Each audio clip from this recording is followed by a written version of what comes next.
Hi friend welcome to our channel. जमती कि जानते आपणकर एलटीआर टीजीटी आर्ट्स आउ टीजीटी ओडियार गत 28 तारिख दिन आपणकर शुणाणी होबार थिला किंतु तापरे कौनसी अपडेट मिल नथिला।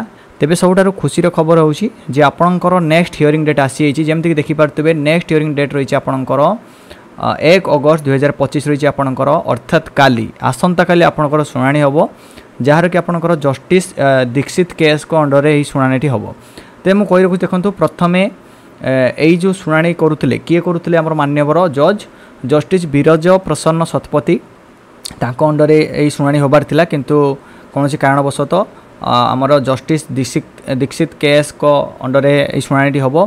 तो आशा करा जाए निश्चित भाव में काली समाधान हो। जमती कि आपणकर केस बाबद आप जानते आपणकर प्रियंका स्वाई केस करते जहाँकर कि एडवोकेट रही आपणकर सौभाग्य स्वाई डीके सेठी जे पाड़ी। ठीक अच्छे तो समस्त जमती कि भगवान करंतु भल न्यूज आसू। तो किसी भी अपडेट ए रिगार्डिंग आसिले मु आपनको निश्चित भाव में जनईदेवी। रोची पुणी देखा आउ इंपोर्टेंट वीडियो सहित से दे दिंतु। धन्यवाद।